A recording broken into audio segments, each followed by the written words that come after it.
estipulado para hoy.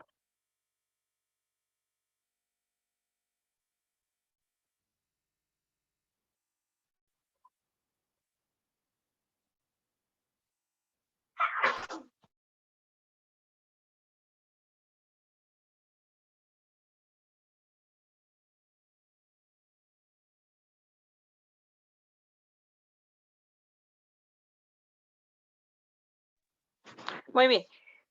En unidades pasadas hemos abordado qué es la planificación, qué es el proceso de evaluación y también los elementos que están integrados en el desarrollo de las mismas. Para ello, nosotros vamos a ver también lo que son las formas de aprendizaje. En este caso, vamos a encontrar que existen teorías sobre el aprendizaje. La primera comienza a desarrollarse alrededor de los años 70. En este caso, el estudio es mental y los procesos son connotativos básicos. Recordemos entonces que un elemento connotativo es aquel que a nosotros nos va a decir o nos va a determinar algo literal, ¿verdad? Si yo estipulo que una puerta es un instrumento que se utiliza para cerrar un espacio, para abrir y cerrar, entonces eso es como tal una puerta. Entonces esos eran los elementos o los conocimientos básicos que se tenían. En este caso dice que intenta explicar las actividades mentales relacionadas de los estímulos y respuestas, las técnicas que se deben emplear en base a esta etapa, según Piaget, son desarrollar, ¿verdad? Cada uno de los reflejos que pueda tener una persona. Recordemos que un niño o un bebé, en este caso, va a empezar a desarrollar todos esos procesos en fases. No, los niños saben desde que nacen, ¿verdad? No pueden distinguir. Es más, algunos no puede, la visibilidad, ¿verdad? Va a irse graduando, o sea, van a poder alcanzar ver objetos cercanos a una distancia, después va a ir aumentando eso hasta que se desarrolle por completo lo que son los sentidos. Entonces, de esta misma forma es como nosotros vamos a encontrar estas etapas del aprendizaje. Aparece la primera etapa y se le llama sensomotora, que comprende desde que nace hasta los 2 años. Y en este caso dice que la conducta motora que va a presentar el niño es con respecto a todos aquellos conceptos externos que se puedan dar. Recordemos que el niño no sabe hablar, entonces lo que hace va a repetir lo que está escuchando. Y lo que yo siempre les decía, ¿verdad? Por eso es de que a los niños no hay que hablarles en diminutivo, sino que hay que hablarles de forma correcta, para que ellos no tengan esas terminaciones de ito, ita, que papito, que mamita, ¿verdad? Entonces, cuestiones como esas, nosotros debemos de evitarlas. Y de esta forma es como entonces el niño empieza esa situación. Siempre se recomienda que cuando son pequeños no se les regañe porque a veces ellos tienden a mezclar la comida, o sea, mezclan la comida salada con lo dulce, mezclan lo sólido con lo líquido y así lo están comiendo. Y entonces uno dice, ay, eso no me gustaría a mí, pero él solamente está experimentando. Cuando un niño igual empieza a hablar, no es que él esté hablando y dice, ay, es que me respondió, ¿verdad? Él solo está balbuceando. Entonces, por eso empiezan gu, gu, gaga, empiezan solamente a hacer sonidos gesticulados, pero ellos realmente no están hablando. ¿Por qué? Porque empiezan en esta etapa sensomotora. Las acciones motrices y percepciones sociales van a ser aquellas que la madre o las personas que están en contacto con él les estimulen, ¿verdad? Recordemos que un niño va a aprender a caminar observando y uno empieza a estar motivándole a que lo realice. Por eso es de que el niño cuando se empieza a desplazar solamente gira en la cama, en una alfombra, después empieza a desarrollar, ¿verdad? Esa fuerza en los músculos cuando también empieza a, a, este, a gatear. Entonces, todo eso es parte de lo que ellos van a ir desarrollando. El reconocimiento de objetos ausentes.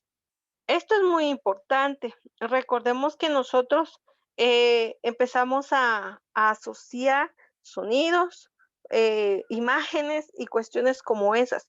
Por eso es de que a veces escuchan o ven ustedes que un niño, cuando es bebecito, no sé si han observado o han tenido la oportunidad, un bebé llora y cuando lo abraza la mamá, aunque él no comprenda y no sepa del todo qué es en sí la mamá, este, ellos al sentir y al percibir el olor del cuerpo de la madre, ellos reconocen. Entonces, saben distinguir ya estas situaciones, pero, o sea, todo lleva un proceso. No elaboran imágenes internas, es decir, no tienen la memoria aún todavía, ¿verdad?, desarrollada como nosotros de manera fotográfica, que regularmente siempre recordamos algo, ¿verdad? En cuanto a las imágenes, el lenguaje no es desarrollado, lo que les decía, ellos solamente van a balbucear y la lógica en las acciones, pues tampoco es coordinada, ¿verdad? Hemos visto que a veces algunos niños, pues cuando quieren tomar algo no pueden, les cuesta. Si quieren encajar algo también es difícil. ¿Por qué? Porque todavía no coordinan claramente. Después está la etapa preoperacional, que es de los 2 años a los 7. En esta etapa, el pensamiento y el lenguaje, ¿verdad? Ya tiene ahí algo simbólico, ya se está desarrollando de una mejor manera. Entonces, ya ahí sí ya, hay imágenes, ya el niño, si usted lo deja solo, ¿verdad? Y le dice a la mamá: "Espérame un momentito y ahorita vengo", empieza a llorar porque ya sabe que la mamá se va a retirar, ¿verdad? Entonces, ahí sí ya está desarrollando más un conocimiento específico, ya puede distinguir colores, formas, situaciones, ya puede hablar un poquito, ya puede solicitar algunas situaciones, ¿verdad? Que le van a estimular. Dice que es fundamental tener una noción amplia acerca de cómo influye el aprendizaje en nuestro desarrollo. En este caso, ustedes específicamente, siempre les he mencionado, ustedes tienen que tener un claro conocimiento de cómo está el niño con el que ustedes van a trabajar. Si él realmente ya sabe, pronunciar algunas palabras, si él ya puede desarrollar algunas situaciones por sí solo, o dependiendo cómo, fue, ¿verdad?, la etapa inicial dentro de casa como tal. Y dentro de ellos encontramos a muchos de los personajes que tenemos dentro de las teorías del aprendizaje. Los más representativos está Pavlov, está Watson, Thorndike y Skinner. Claro que vamos, a encontrar más adelante, muchos de los cuales, hoy en día, ¿verdad?, se tiene mucha información, pero los principales o los pioneros, por decirlo así, de lo que fue la teoría del aprendizaje al inicio, son ellos como tal. Entonces, acá nos dice los primeros 8 años de vida del niño son fundamentales, especialmente en los 3 primeros años. ¿Por qué situación? El niño ahí, cuando está junto a la madre, junto a la familia, junto al padre, está experimentando muchas cuestiones, de las cuales le van a permitir adaptarse y asociarse a otro grupo. En este caso nos habla, por ejemplo, de la corta edad de los recién nacidos. En este caso ellos, ¿verdad? Como hace un niño para decir que tiene hambre, un bebé no llama a su mamá, ¿verdad? Y le dice: "Mamá, ya quiero tomar leche". En este caso, él va a llorar. Entonces, está siendo, estimulado por una situación que le está generando, ¿verdad? El hacer sentir o percibir a los demás que necesita algo. Lo mismo pasa cuando está mojadito, cuando está sucio, cuando tiene frío, cuando tiene hambre. Es como la canción de los pollitos, ¿verdad? Siempre el cuidado hacia ellos a través de estímulos que ellos van a manifestar como tal. Dentro del desarrollo del aprendizaje, vamos a tener que se adquieren habilidades. Las habilidades, los conocimientos, las destrezas, la forma en que los niños van a socializar, va a depender de cómo en casa se han desarrollado. ¿Por qué nosotros vamos a hablar de esa situación? Porque recuerden que de los hábitos que tengamos en casa, de cómo el niño vea el comportamiento de los padres, de los hermanos, del estímulo que él reciba en casa, es como van a tener ellos ese contacto dentro, fuera del grupo ya familiar como tal. Porque recuerden que a veces cuando los niños también, son hijos únicos, no tienen con quién jugar, con quién hablar, entonces les cuesta expresarse. Todo eso es algo muy importante dentro de esta etapa. También vamos a observar entonces que el ser humano va a ir adaptándose y va a ir encontrando o desarrollando capacidades y habilidades. ¿Qué capacidades? La lógica, la matemática, el lenguaje, la situación de percepción, el movimiento, las actividades sensomotoras. Cuando nosotros realmente hemos observado, por ejemplo, también algunos niños, hasta la forma de hablar, de caminar, son aquellas que han adoptado de lo que está en su entorno. También la forma específicamente de pronunciar algunas palabras. A veces cuando nosotros estamos con algunas personas que realmente igual hablan de forma coloquial, entonces todas esas palabras pues las adopta uno para su persona, ¿verdad? Y es una forma tan común que se hace suya, hablar de esa forma. Entonces, de esto, nosotros podemos entender que todo lo que en un momento determinado influya dentro de la familia es parte del ciclo del aprendizaje que tiene un niño. Aquí tenemos a John Watson, fue el primer conductista que aplicó las teorías del aprendizaje por un estímulo al desarrollo infantil. Este teórico nos establece que comparte una perspectiva conductista, en donde el comportamiento puede reducirse a simples principios de condicionamiento. Esto es porque los niños dicen que aprenden casi todas las cosas. ¿Qué quiere decir? O sea, yo observo y luego imito. Y entonces es una forma de conducción que nos hace a nosotros el podernos desenvolver dentro de un grupo social. ¿Qué pasa? Nosotros regularmente siempre tendemos a reaccionar bajo un estímulo de castigo o un estímulo de recompensa. Siempre, siempre se trata de esa forma. Usted sabe que si usted estudia, va a tener una buena recompensa, una buena nota. Usted no estudia, no cumple con sus tareas, va a tener una baja nota, por lo tanto, no va a tener una recompensa, sino tiene una insatisfacción y esto le va a generar un castigo. Entonces, nosotros estamos bajo este sistema. Y en casa, si ustedes pueden observarlo, todo el ciclo de la vida se rige a eso. Yo trabajo y me pagan. Si no trabajo, no obtengo un sueldo. Entonces, no obtengo una recompensa. Mamá recibe dinero, sale a comprar las cosas de la casa. Si no tiene ella el gasto, no tiene con qué salir a comprar. Usted tiene hambre, usted come.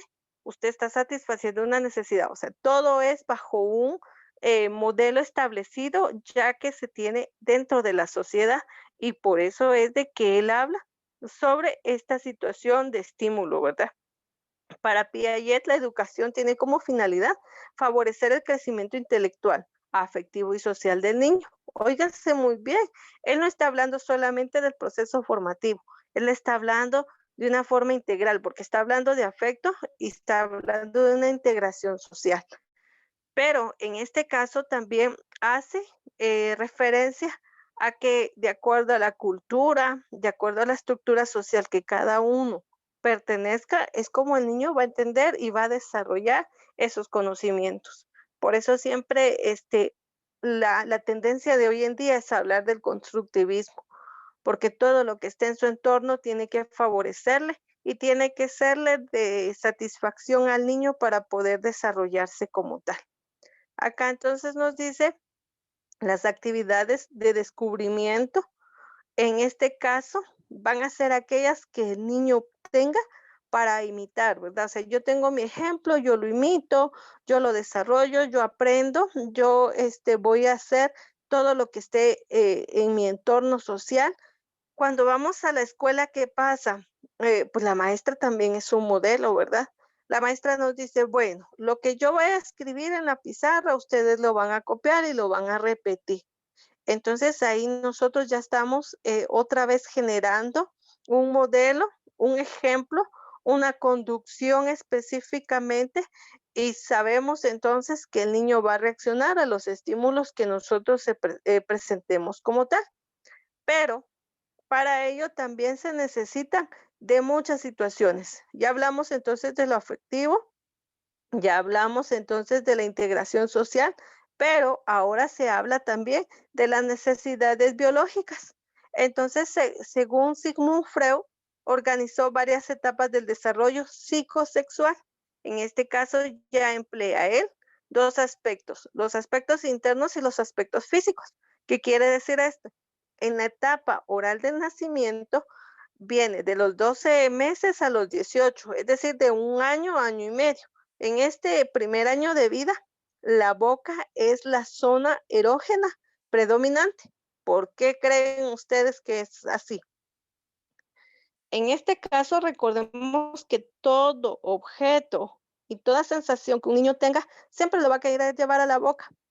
Observemos imágenes, videos y cuestiones de lo que ustedes quieran en el internet y podemos observar cómo un niño experimenta los sabores, los estilos, los colores, hasta los niños en su momento, en un momento determinado. Ellos aún no conocen todavía de las situaciones de temor o de miedo.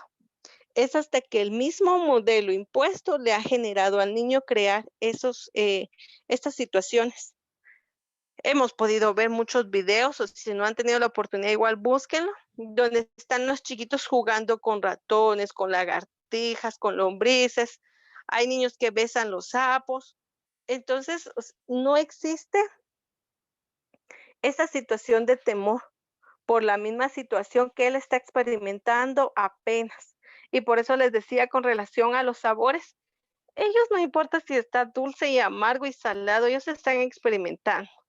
Dice, está la etapa anal que comprende de los 12 a los 18 meses hasta los 3 años. En este segundo y tercer año de vida, el niño comienza a concentrarse en la presión que representa el esfínter anal.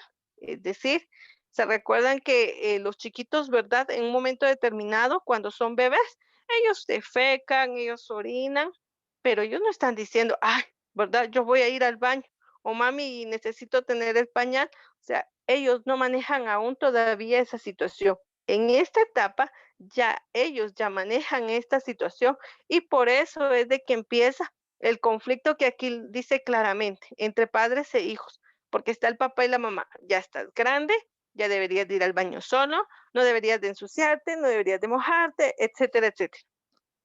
Y es donde les decía yo que comienza también aquella situación que algunos padres han desarrollado muy bien en casa, el quitarle, por decirlo así, el pañal a los niños, ¿verdad? Entonces ya ellos ya van educados con esa situación. En la etapa fálica, que comprende los 3 años entre los 5 y 6, los órganos genitales se convierten en una fuente principal de satisfacción. Comienza el niño a convertirse en una fuente principal, perdón, vean cómo lo dice acá, no lo debemos de ver de una forma negativa.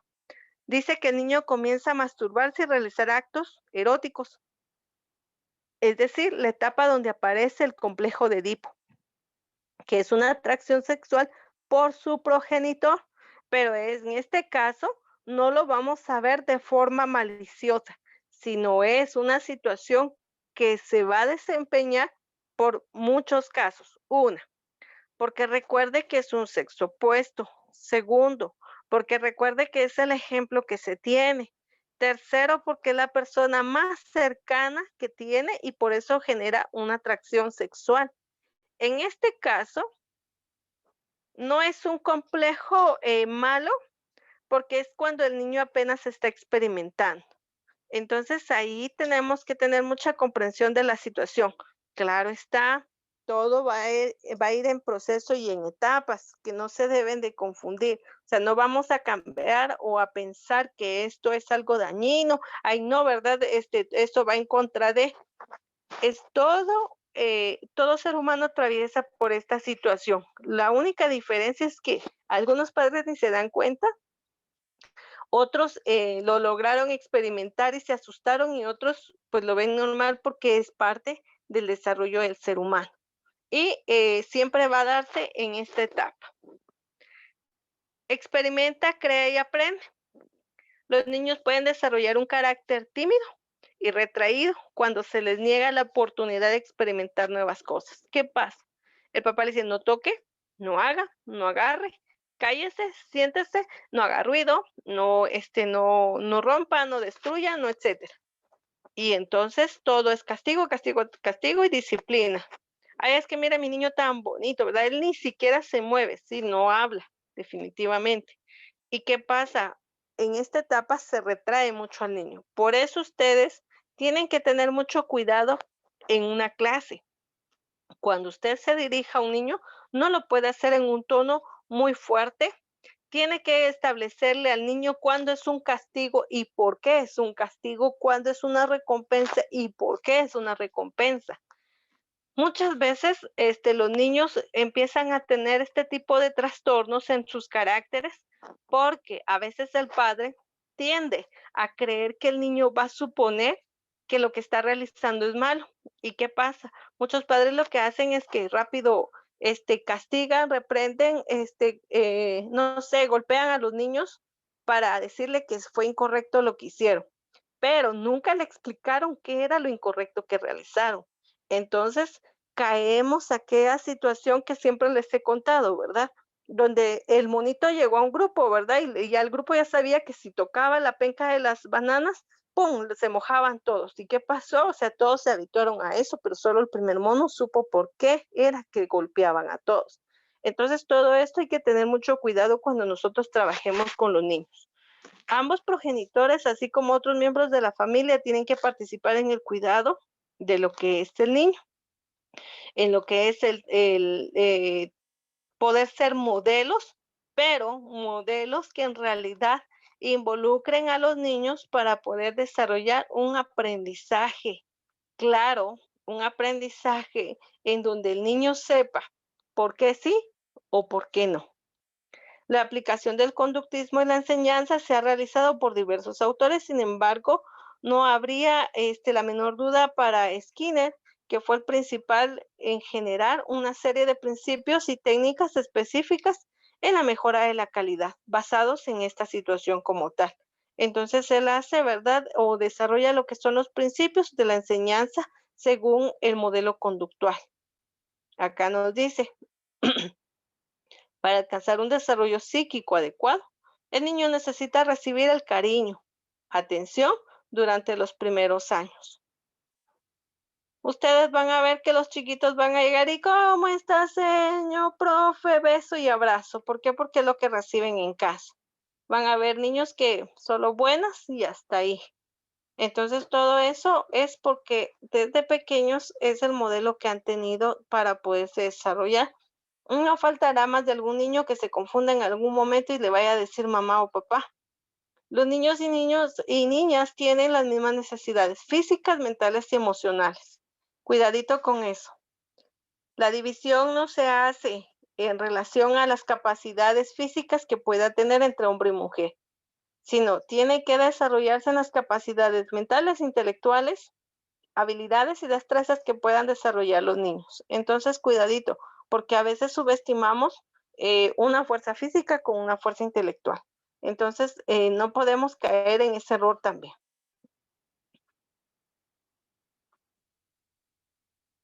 Aquí nos dice Skinner, la educación es lo que sobrevive cuando lo aprendido se olvida.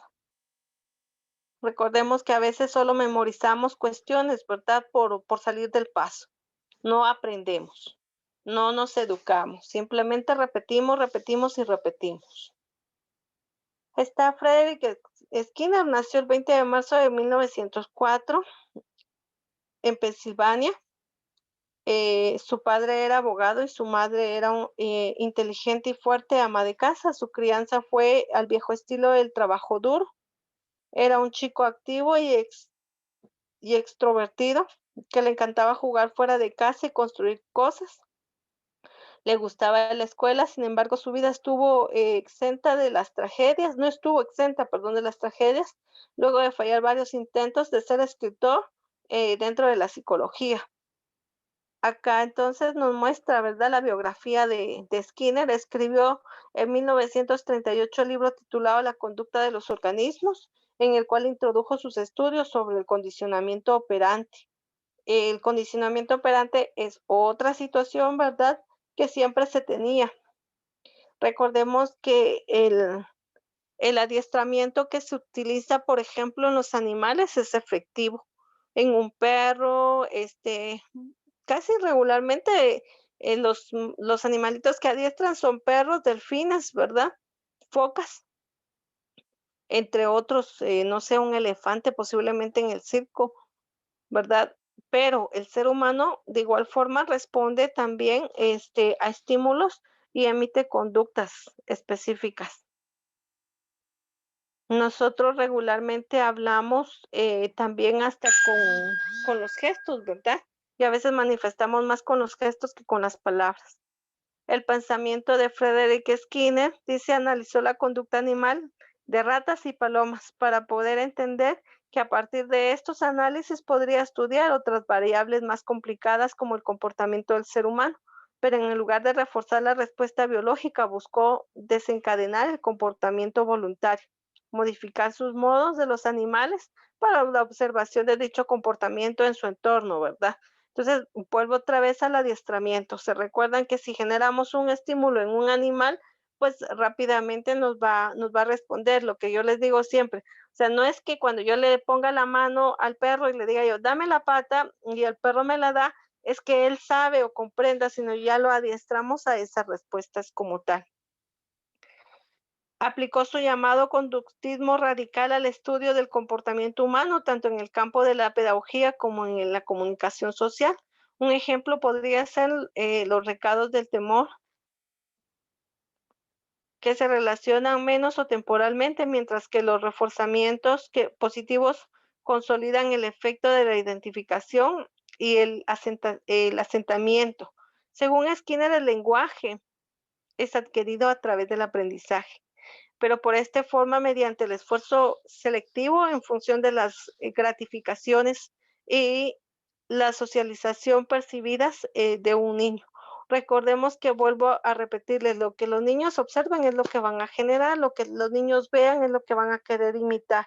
Muchas veces se imitan las cosas malas. También lo he repetido en muchas ocasiones. Hemos visto chistes, memes, en donde a veces un niño pequeño le está diciendo groserías y toda la familia, ja, ja, ja, ja, qué bonito, ¿verdad? Bravo. ¿Por qué? Porque es el modelo a seguir, es lo que está haciendo. Entonces acá, el estímulo respuesta va a ser valorizado en este caso dentro de lo que nosotros vamos a desarrollar.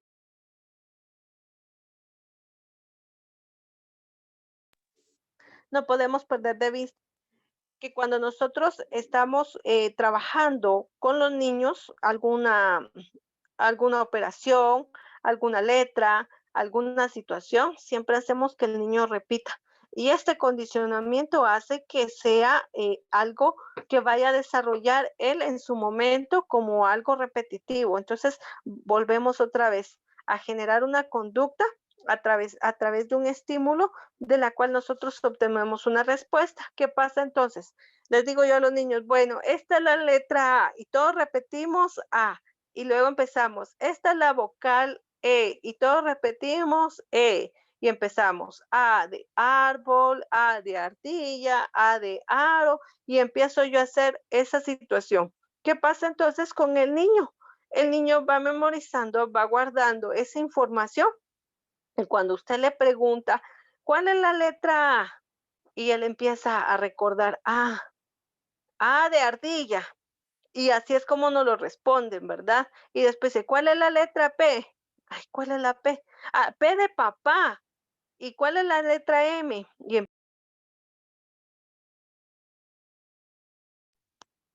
Y entonces empezamos, la letra M es la letra de mamá, ¿verdad? Y empieza, mame, mi, mu. Yo amo a mi mamá me mima. Y fue la conducta que nosotros establecimos en los niños. Y entonces ellos con ese estímulo crecieron, ¿verdad? Con las letras. Por eso es de que cuando decimos la B de vaca o la B de burro, ¿verdad? O sea, no hay B de vaca, no hay B de burro, hay letra B y hay letra V. Y cuando son chiquitos dicen la C de casa o la C de sapo, ¿verdad? Porque todavía no hacen la distinción lógica de lo que estamos estableciendo. Pero todo es gracias a estas teorías que nosotros estamos observando. La teoría del condicionamiento operante, también llamada instrumental, y hoy en día es el análisis experimental de una conducta.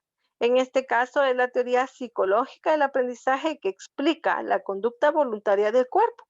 Ahora bien, cuando nosotros hablamos de conductas voluntarias del cuerpo, son todos aquellos estímulos que nuestro organismo necesita o que igual nos va a, porque tenga una necesidad o porque tenga igual alguna situación. Cuando nosotros tenemos hambre, ¿qué pasa? Tenemos que satisfacer nuestra necesidad de hambre. Comemos algo, ingerimos algo y ya satisfacemos lo que es el hambre. Si yo tengo ganas de ir al baño, o sea, yo tengo que ir inmediatamente al baño porque, o sea, es una necesidad de mi esfínter la que tengo que satisfacer. Entonces, vuelvo a repetir, o sea, todo va generado a un estímulo, a una respuesta, voluntarias e involuntarias. Voluntarias cuando, o sea, todo se da por naturaleza. Involuntarias cuando nosotros modificamos la conducta de una persona. ¿Qué pasa? El niño no sabe cómo se llama hasta que usted le empieza a decir, ¿cuál es tu nombre? Y el niño empieza a decir, yo me llamo Juan Pedro, ¿verdad? Pérez Paz. Ah, bueno. ¿Y cómo se llama usted? Y otra vez el niño vuelve a decir, yo me llamo Juan Pedro Pérez Paz. Y él, o sea, va a ir repitiendo, repitiendo, porque es el estímulo que se le está generando como tal. Tenemos acá que Skinner fue el más prestigioso en dar a conocer el fenómeno de lo que es el conductismo en el ser humano. Vamos a encontrar todos aquellos aspectos positivos o negativos que tiene el ser humano en su persona, ¿verdad? A veces el aspecto psicológico del ser humano es un infinito sin resolver, porque recuerden que todo ser humano tiene mucha situación especial, específica, intrínseca, que le hace ser lo que es como tal un ser humano. Pero dentro de los aspectos, por ejemplo, las teorías del aprendizaje, lo que busca es que la enseñanza sea programada en base a las necesidades que se tiene con respecto a un estándar entre niños, por ejemplo, de 5 a 6, niños de 6 a 7, niños de 7 a 8, y según, ¿verdad?, el desarrollo evolutivo que se tenga establecido como tal. Entonces, sobre ello es que nosotros hablamos de las teorías del aprendizaje. ¿Alguna duda con respecto al tema?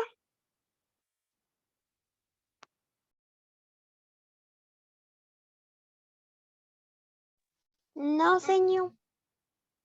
Muy bien, gracias. Entonces voy a aprovechar mis últimos 2 minutos que tengo. Por favor, voy a subir en esta tarea que tenemos, voy a adjuntar una hojita.